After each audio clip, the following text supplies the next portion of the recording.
Kingdom gymnosperms के अंतर्गत आने वाला जो जीनस टैक्सस होता है, उस टैक्सस प्लांट में रिप्रोडक्शन का जो प्रोसेस होता है वह किस प्रकार से होता है, आज हम लोग इसको यहाँ पर स्टडी करने वाले हैं। तो आज हम लोग मेनली देखेंगे कि जो टैक्सस का प्लांट होता है उसमें जो मेल रिप्रोडक्टिव स्ट्रक्चर, जिसको हम लोग मेल कोन या मेल स्ट्रोबलाई कहते हैं, उस मेल रिप्रोडक्टिव स्ट्रक्चर का एक्सटर्नल मॉर्फोलॉजी किस प्रकार से होता है और उसका इंटरनल मॉर्फोलॉजी भी किस प्रकार का होता है, इन सभी चीजों को आज हम लोग यहाँ पर स्टडी करने वाले हैं। तो जैसा कि हम लोग जानते हैं कि जो टैक्सस का प्लांट होता है, जो उसका स्पोरोफाइट है वह जो है सो वेल डेवलप्ड होता है, अर्थात उसका जो प्लांट है वह रूट, स्टेम और लीफ में विभाजित रहता है। क्योंकि यह जो है सो जिम्नोस्पर्म्स के अंतर्गत आने वाला प्लांट है और जिम्नोस्पर्म्स के अंतर्गत आने वाले जितने भी प्लांट्स होते हैं वह सभी वेल डेवलप्ड होते हैं। उनमें सीड जो लगता है वो नेकेड सीड तो लगता है, लेकिन उसको जो है उसका जो स्पोरोफाइट होता है अर्थात जो प्लांट होता है वह जो है रूट, स्टेम और लीफ में डिफरेंशिएट रहता है। उसके बाद इसमें जो रिप्रोडक्शन का प्रोसेस देखने को मिलता है वो ओनली सेक्सुअल रिप्रोडक्शन देखने को मिलता है, अर्थात टैक्सस प्लांट में जो है सिर्फ आपको सेक्सुअल रिप्रोडक्शन का प्रोसेस ही देखने को मिलेगा। इसमें किसी भी प्रकार का कोई वेजिटेटिव रिप्रोडक्शन नहीं होता है। उसके बाद जो टैक्सस का प्लांट होता है वह डायोसियस होता है। डायोसियस का मतलब ये हो गया कि इसमें जो है मेल प्लांट जो होता है, मेल प्लांट वह अलग होता है और फीमेल प्लांट जो होता है वह अलग होता है। मेल प्लांट के ऊपर जो है मेल रिप्रोडक्टिव स्ट्रक्चर आपको देखने को मिलेगा और फीमेल प्लांट के ऊपर फीमेल रिप्रोडक्टिव स्ट्रक्चर देखने को मिलेगा। यानी एक प्लांट पर आपको दोनों रिप्रोडक्टिव स्ट्रक्चर देखने को नहीं मिलेगा, ये अलग अलग प्लांट पर देखने को मिलता है। हालांकि जो टैक्सस का प्लांट होता है वह चाहे मेल प्लांट हो या फीमेल प्लांट हो, दोनों का एक्सटर्नल मॉर्फोलॉजी यानी कि दिखने में प्लांट तो बिल्कुल एक जैसा ही लगता है।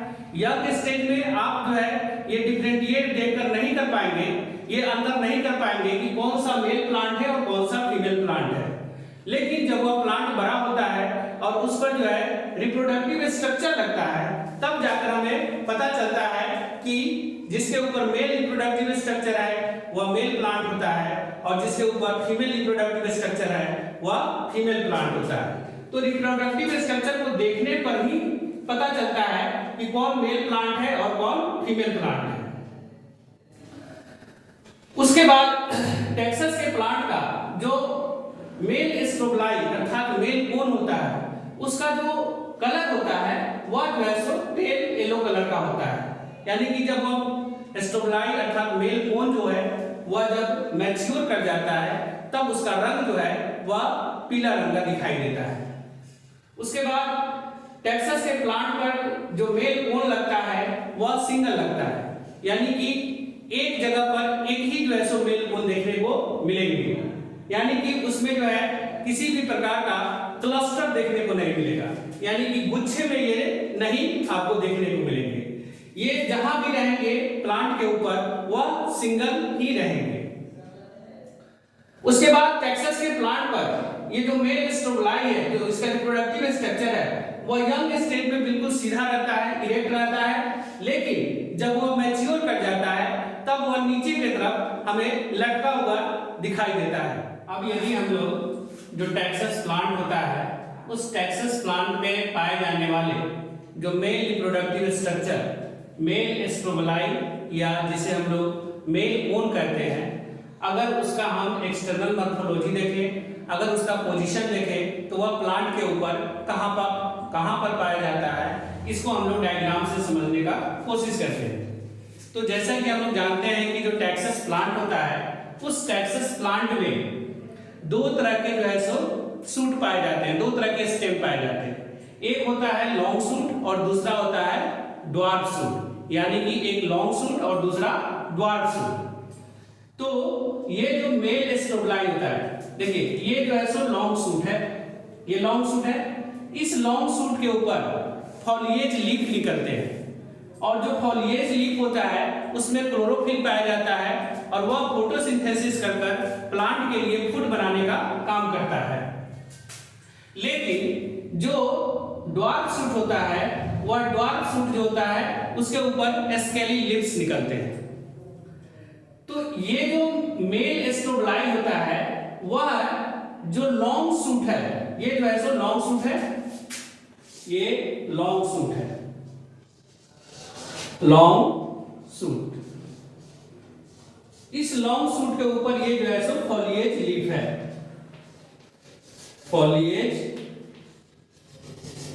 फॉलिएज लीफ है।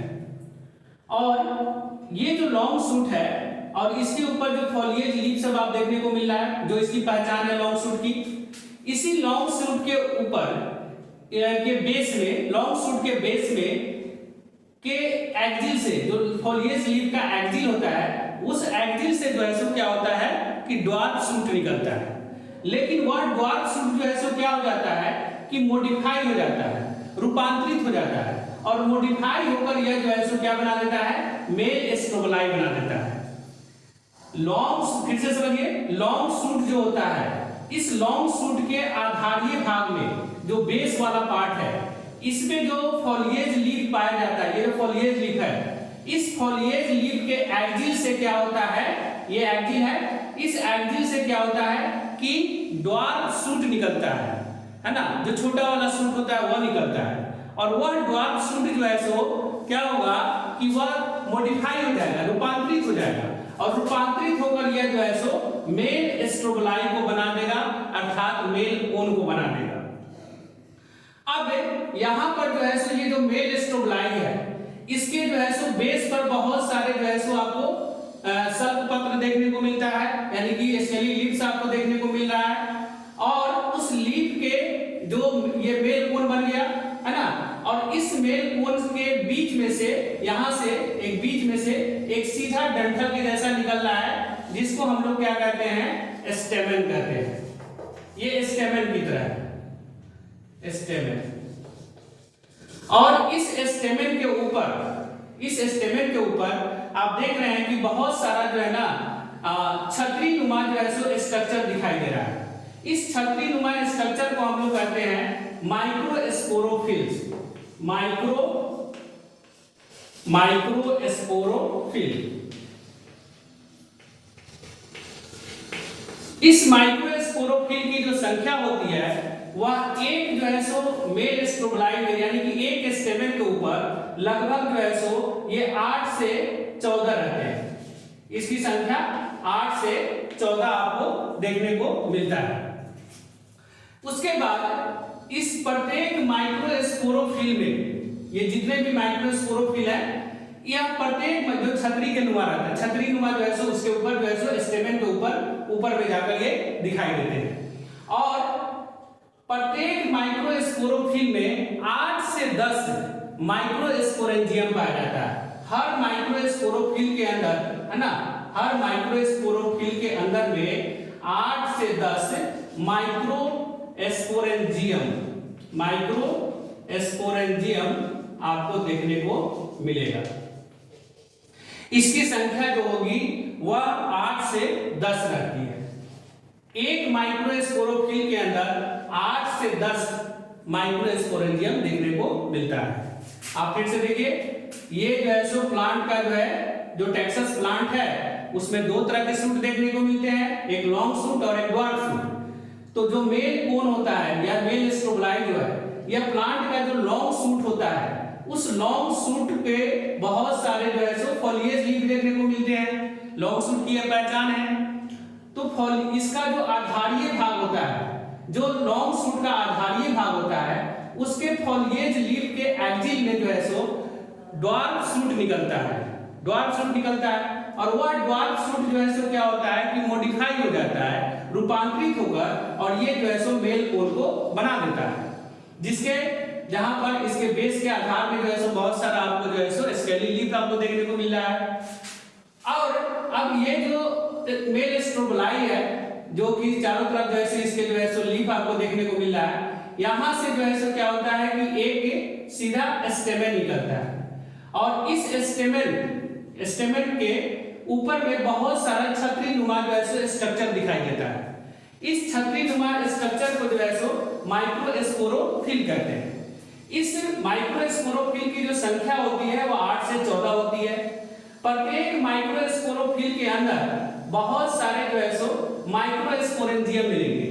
प्रत्येक माइक्रोस्पोरोफिल के अंदर लगभग 8 से 10, जिसकी संख्या जो होती है वो 8 से 10 माइक्रोस्पोरेंजियम देखने को मिलता है। टेक्सास के प्लांट में जो मेल स्ट्रोबलाई है, यानी कि मेल रिप्रोडक्टिव स्ट्रक्चर है, जो कि इसके मेल प्लांट पर निकलता है, जिसका हम लोगों ने एक्सटर्नल मॉर्फोलॉजी देखा, जिसमें हमने देखा क्या कि जो मेल प्लांट होता है उस मेल प्लांट के ऊपर जो है सो male reproductive structure, male cone का फॉर्मेशन होता है, जिसको हम लोग मेल स्ट्रोबलाई भी कहते हैं।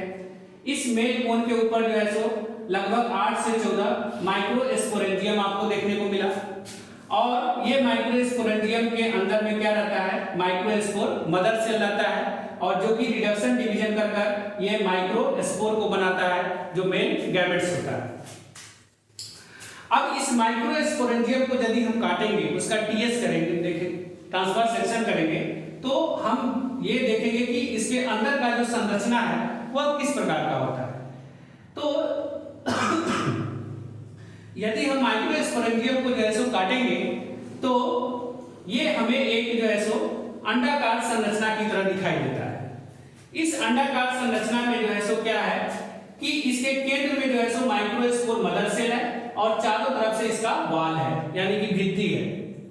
तो सबसे बाहरी जगह, बाहर से अंदर की तरफ आते हैं, तो जो सबसे बाहर की तरफ जो भित्ति है, जो कि इसका एक्सटर्नल लेयर है, एक्सटर्नल वॉल है, ये जो है सो इसको हम लोग एक्सोथीसियम कहते हैं।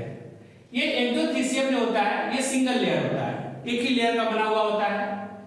एक्सोथीसियम के नीचे 2 लेयर का जो है सो वॉल होता है, 2 लेयर होते हैं सेल का, इसको हम लोग जो है मिडिल लेयर कहते हैं। सबसे बाहर एक्सोथीसियम जो आउटर मोस्ट लेयर हो गया, और उसके नीचे 2 लेयर का मिडिल लेयर। मिडिल लेयर के नीचे एक बड़े बड़े त्रिभुजाकार सेल वाले सेल का घेरा रहता है, जो कि सिंगल लेयर होता है। इसको हम लोग जो है सो टेपिटम कहते हैं। और टेपिटम के बाद इसके सेंटर में बहुत सारे माइक्रोस्पोर मदर सेल पाए जाते हैं। टेपिटम का क्या काम होता है कि टेपिटम जो है या माइक्रोस्पोर मदर सेल को जो है सो न्यूट्रिशन प्रोवाइड करता है, इसको भोजन प्रदान करने का काम करता है, जिससे माइक्रोस्पोर मदर सेल जो है सो डेवलप करते हैं। जब ये डेवलप कर जाते हैं तो इनमें जो है सो रिडक्शन डिवीजन होता है, अर्थात मियोसिस डिवीजन होगा। और रिडक्शन डिवीजन के परिणाम स्वरूप, रिडक्शन डिवीजन जैसा कि हम लोग जानते हैं कि 2 स्टेज में होता है। ये जैसे कि देखिए, एक माइक्रोस्पोर मदर सेल है जो डिप्लॉयड है। अब यहाँ पर मियोसिस 1 होगा तो 2 हैप्लॉयड बनाएंगे, और फिर मियोसिस 2 होगा, तो इस तरह से 4 हैप्लॉयड सेल का फॉर्मेशन हो जाएगा। और ये चारों हैप्लॉयड सेल जो है सो क्या कहलाएंगे, माइक्रोस्पोर कहलाएंगे, जो कि मेल गैमेट होता है। यदि हम माइक्रोस्पोर का स्ट्रक्चर देखें तो जो इसका माइक्रोस्पोर होता है वह अंडाकार होता है, और इसमें 2 लेयर पाए जाते हैं। एक बाहर की तरफ जो लेयर होता है उसको हम लोग एक्जाइन कहते हैं, और अंदर की तरफ जो लेयर होता है, एक अंदर में लेयर होता है, इसको हम लोग इंटाइन कहते हैं। एक्जाइन जो होता है वह थोड़ा हार्ड होता है, और इंटाइन जो होता है वह सॉफ्ट होता है, और इसके अंदर जो है सो साइटोप्लाज्म भरा हुआ रहता है। और इसमें जो है किसी प्रकार का कोई विंग्स आपको देखने को नहीं मिलेगा, यानी कि विंगलेस होता है, इसमें कोई पंख की तरह स्ट्रक्चर आपको देखने को नहीं मिलेगा। उसके बाद इसका जो डिहाइसिस होता है, तो डिहाइसिस किस प्रकार से होता है, यानी कि स्पुटन। तो जो मेल कोन होता है, अर्थात मेल स्ट्रोबलाई जो होता है, वह मेल कोन जो है सो जब पूरी तरह से मैच्योर कर जाता है तो उसमें जो है सो लॉन्गिट्यूडनल, यानी कि लंबवत रूप से जो है सो क्या होगा कि उसमें क्रैक होगा, फटेगा, और फटने के बाद जो है सो वो फट जाएगा, और उसमें से जितने भी माइक्रोस्पोर है वह सभी जो है सो बाहर निकल जाएंगे, और बाहर निकलकर हवा के द्वारा इनका जो है सो पॉलिनेशन होगा, मतलब